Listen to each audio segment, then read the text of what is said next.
Cette émission est conçue et réalisée par des membres de la communauté en collaboration avec Nous TV.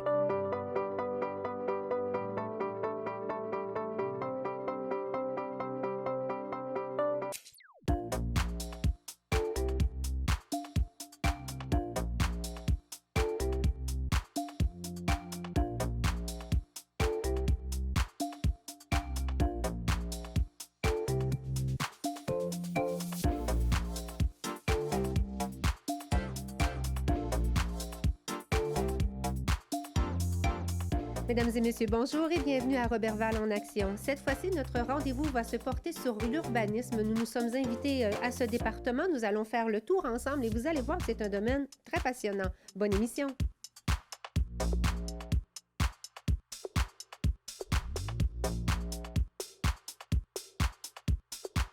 Probablement que si on posait la question aux citoyens de la ville de Roberval, qu'est-ce que fait le service d'urbanisme? La majorité vous dirait, ça émet des permis, il applique des règlements municipaux. C'est vrai, on fait ça, mais on fait beaucoup plus que ça. Tout le volet planification du développement, on peut dire que la ville, le service d'urbanisme est la porte d'entrée des développements domiciliaires, des développements de toutes sortes, des promoteurs. On est la porte d'entrée pour accompagner les projets afin d'être réalisés. Puis en même temps, j'ai un autre dossier que je t'ai remis, c'est un permis en ligne, là. Les gens viennent nous rencontrer. Nous, on fait la vérification par rapport aux différents règlements municipaux que nous avons, que ce soit règlement de zonage, construction. On voit si le projet peut s'intégrer dans le milieu. On vérifie les marges de recul. Toute cette planification-là, ces règlements-là, ils ont un objectif afin d'avoir une harmonie du développement, voir la sécurité aussi des citoyens, dépendamment des projets. Mais vraiment pour avoir une certaine harmonie dans toutes les activités au niveau du développement de la ville.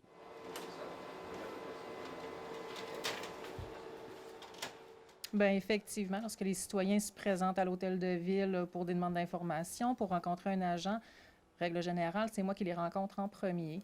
Donc, je prends les premières informations. Ce que je suis en mesure de traiter, je vais le faire afin d'alléger mes collègues. Sinon, je vais référer les citoyens là, auprès de mes collègues pour qu'ils puissent continuer le dossier. Il y a également l'émission des permis. C'est important. Il faut suivre une certaine réglementation. Et toi, ça te demande quand même un travail de recherche. Oui, il y a tout de même certaines vérifications qui sont à faire. Il y a un cadre normatif qui est à respecter également pour les différents travaux là, que les gens effectuent. Donc, oui, il y a certaines vérifications là, à mon niveau là, que je vais faire en premier lieu. Depuis peu, vous offrez le service en ligne de demande de permis. Ça aussi, il a fallu le mettre en place parce qu'il n'y avait rien de fait. Exactement. Donc, vu la situation avec la pandémie, on a travaillé fort là, pour offrir ce service-là, minimiser les déplacements à l'hôtel de ville, mais aussi également offrir un plus grand service là, aux citoyens qui puissent faire leurs demandes directement chez eux. Donc, le processus se fait complètement de la maison pour la section de la rénovation résidentielle pour l'instant. Est-ce que c'est assez facile? Est-ce qu'on peut comprendre assez facilement comment remplir tout ça? Oui, effectivement. On passe via le service en ligne sur le site de la Ville de Roberval. Et puis, toutes les instructions là, sont indiquées. Là, donc, les citoyens n'ont qu'à compléter les informations qui sont demandées. La demande nous est transmise, on en fait l'analyse, on émet le permis et les citoyens peuvent par la suite effectuer également le paiement là, via le site de la Ville de Roberval. Est-ce que vous voudriez avoir plus d'informations? C'était sur quoi, hein? Et effectivement, chaque citoyen doit venir à l'hôtel de ville afin pour un permis de construction, de rénovation, ainsi que lorsqu'il y a des plaintes, il faut qu'ils viennent ici. Ça passe à mon bureau, là. D'accord. Et là, ça prend une grande écoute de votre part pour essayer de comprendre le projet, les demandes des citoyens. Oui. Un citoyen appelle, quelles que soient les rénovations qu'il fait, il se doit de nous appeler. Bon, nous, on prend la demande, on analyse si c'est conforme à la réglementation. Par la suite, on fait l'étude et on lui émet un permis, quel que soit un permis de rénovation, de construction. Puis après, c'est un coup que le permis est émis, moi, je vais chez le terrain. Je fais du bureau et le terrain aussi.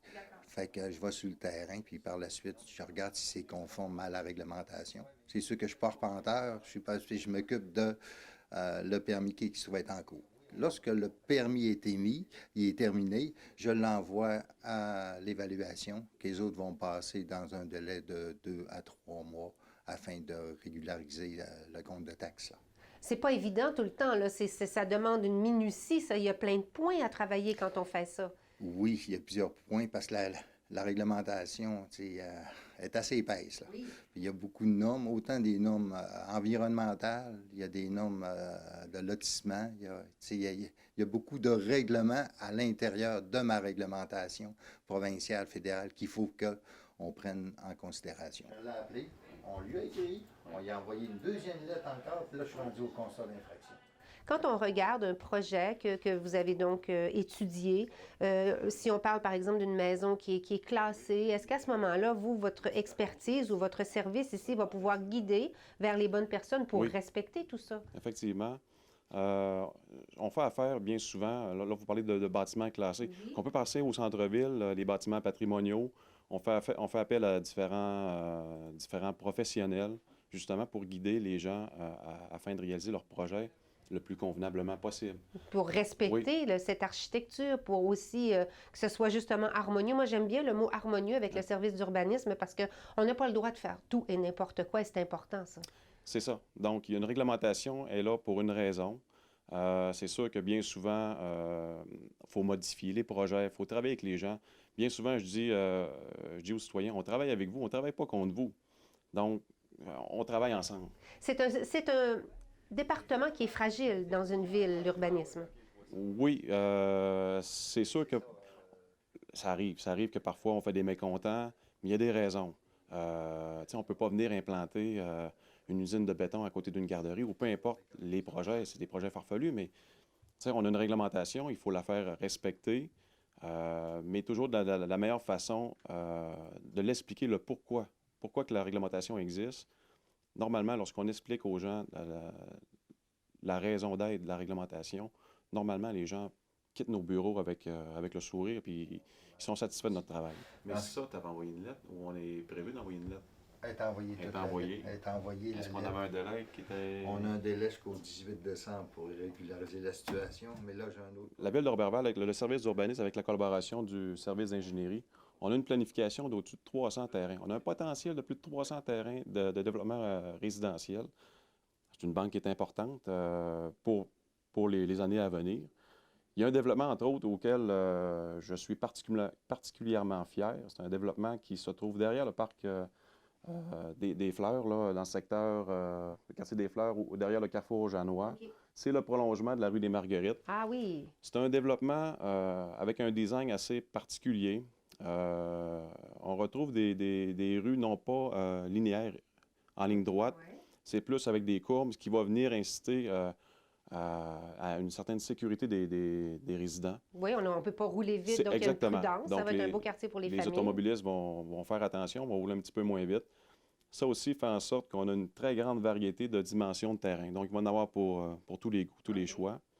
Et l'autre particularité du secteur, c'est qu'on a un carrefour giratoire en plein cœur du développement. Donc, un carrefour giratoire qui est ceinturé par 4 parcs. Des parcs qui pourront être à ce moment-là des parcs thématiques. Un parc pour enfants, un parc pour personnes âgées, un parc où on retrouve de l'agriculture urbaine ou des aménagements paysagers.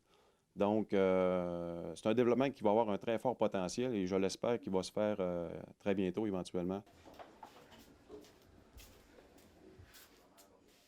C'est sûr que si on a une demande de dérogation, c'est un autre processus. C'est pas pareil au permis, là. C'est complètement différent. Fait que c'est là qu'on va retarder à l'émission du permis parce qu'il faut le passer au conseil. Il y a un comité consultatif d'urbanisme. Fait qu'il faut que ça soit analysé par le comité consultatif. Après ça, une fois une recommandation qui est envoyée au conseil, mais ça, c'est mon confrère qui fait ça. Pèle ça un peu de l'autre côté.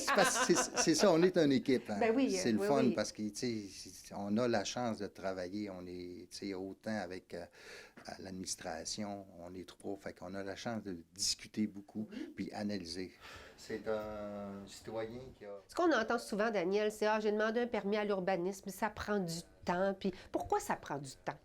Mais il y a un certain cadre normatif donc qui est à respecter. On doit s'assurer donc que le projet respecte les règles pour la propriété ou pour le commerce là, ciblé. Donc, il y a certaines vérifications qui doivent être faites en tout premier lieu afin de s'assurer que les travaux respectent les normes. Et là, quand on parle de pandémie, puis qu'on parle d'urbanisme, puis on parle de développement, j'imagine que là, vous en voyez de toutes sortes. Là, on décide qu'on ne part plus en voyage. Fait qu'on se dit, bien, je vais rénover, je vais construire quelque chose, je vais me partir un projet. Alors vous, ça ne dérougit pas votre département, là? Non, non, vraiment. On a eu tout de même une bonne année, là. Oui, depuis le printemps, là, effectivement. Beaucoup de demandes par téléphone également. Les gens utilisent beaucoup le téléphone. Donc, on tente de lui répondre dans les meilleurs délais, là, puis aider les gens là, à réaliser leurs projets là, comme ils le souhaitent. Donc, vous, en 30 ans, c'est certainement la passion qui vous anime parce que c'est pas un métier qui est redondant, c'est jamais la même chose. On a toujours des défis à chaque demande de permis. Donc, pour vous, là, ce 30 ans-là, on peut dire qu'il est bien rempli, là. Il est très bien rempli. Puis qu'est-ce que j'aime, c'est que le matin que je rentre au bureau, tu sais, j'ai bien beau avoir, tu sais, genre, j'ai une liste à faire. Le matin, je rentre au bureau, elle se débâtit tout le temps. Fait que je peux pas planifier rien. C'est tout le temps des situations qu'on n'a pas le choix, tu sais.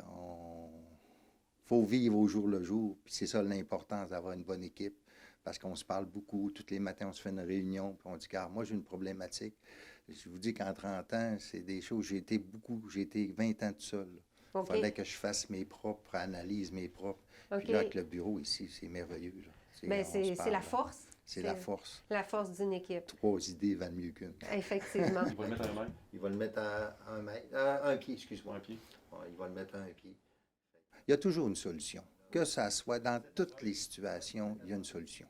Il y a différents chemins pour l'atteindre, mais c'est important. Moi, c'est ça, ma force. En 30 ans, j'ai jamais parti de reculons de chez moi. Fait que j'ai tout le temps... J'adore ça. On est chanceux de vous avoir ici à la ville de Roberval. Ça, c'est un principe qu'on a toujours appliqué. On a toujours fait ça de cette façon-là aussi. Monsieur Ouellette, quand on parle de réalisation de l'urbanisme, il y en a qui sont à venir, mais on en a eu dans la dernière année dont on est très fiers. Oui, lorsqu'on parle d'aménagement sécuritaire, entre autres, j'ai un exemple qui me vient en tête. La fabrique Notre-Dame avait une demande de stationnement. Ils voulaient aménager du stationnement pour la fabrique, l'église. Et nous, on avait une problématique au niveau de l'aménagement du stationnement le long de la rue Brassard.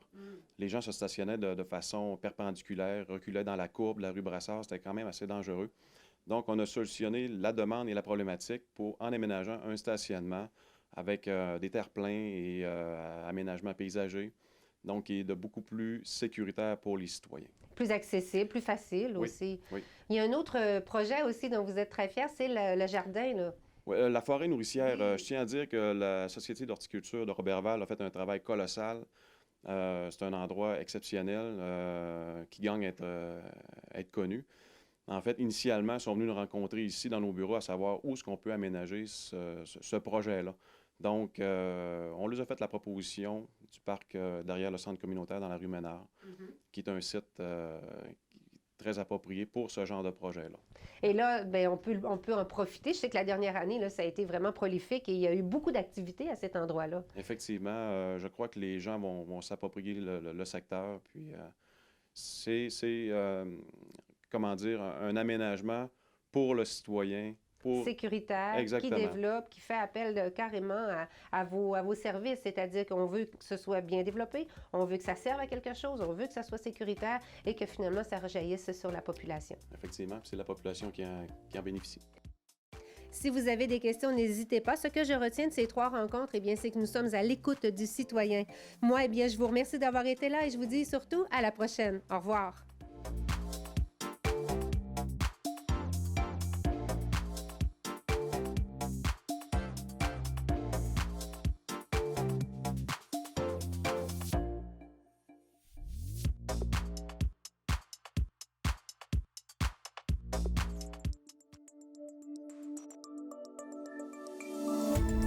Cette émission d'Accès est appuyée par Cogeco et est rendue possible grâce à la collaboration de la communauté avec Nous TV.